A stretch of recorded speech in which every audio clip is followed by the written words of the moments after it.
திருப்பரங்குன்றம் விஜய், திருமங்கலம் விজয়, উসলামপট্টি বিজয়। এবার মোদির জীবনে সুনামি হয়ে আসছেন বিজয় থালাপতি।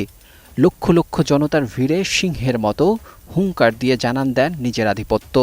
আর সেই হুঙ্কারেই কেঁপে উঠেছে মোদির মসনদ, যা এখন মোদির জন্য ভয়ের অন্যতম কারণ হয়ে দাঁড়িয়েছে। தனியா வந்து அத்தனை பேருக்கும் தண்ணி காட்டும்। A lion is always a lion।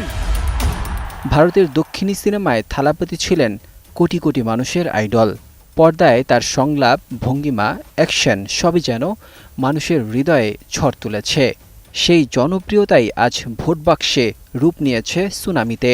মাত্র 1 বছরের রাজনৈতিক যাত্রাতে তিনি যা করেছেন তা করতে বিজেপির সময় লেগেছে দশকের পর দশক।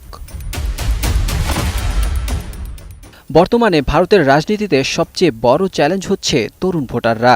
তারা মোদির যুগের শুরুতে ছিলেন আশাবাদী, কিন্তু এই সময় এসে চাকরির সংকট, দুর্নীতি আর অর্থনৈতিক বৈষম্য তাদের হতাশ করেছে। আর এই প্রেক্ষাপটেই থালাপতি যেন এই তরুণদের নতুন আশার আলো।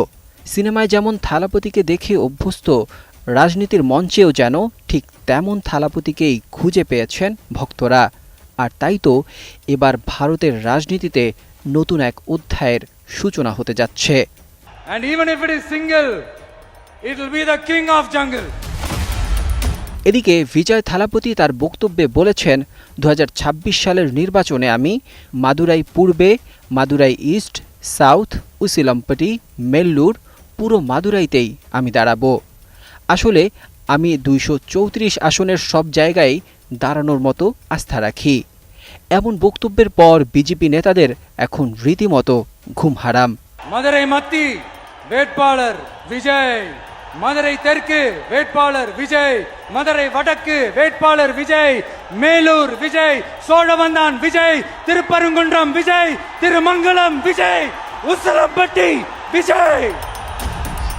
বিশ্লেষকরা বলছেন, বিজেপি বিরোধীরা থালাপতিকে এখন দক্ষিণ ভারতের মমতা বন্দ্যোপাধ্যায় হিসেবে দেখছেন।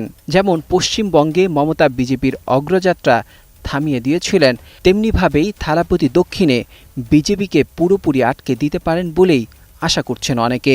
என்னுடைய அம்மாக்கள், அக்கா தங்கைகள், அண்ணன் தம்பிகள், நண்பர்கள் அனைவருக்கும் என்னோட உயிர் வணக்கம்। আজকের দিনে বিজয় থালাপতি শুধু একজন অভিনেতা বা আঞ্চলিক রাজনীতিবিদ নন, তিনি এখন দক্ষিণ ভারতের মানুষের উপর দিল্লির চাপিয়ে দেওয়া রাজনীতির বিরুদ্ধে নিজেকে বিকল্প শক্তি হিসেবে দাঁড় করিয়েছেন। আর এই কারণেই তাকে বলা হচ্ছে দক্ষিণের সুনামি, যা শুধু তামিলনাড়ুই নয়, আগামী দিনে গোটা ভারতীয় রাজনীতির অঙ্কই পাল্টে দিতে যাচ্ছে। Desk report, 21 television.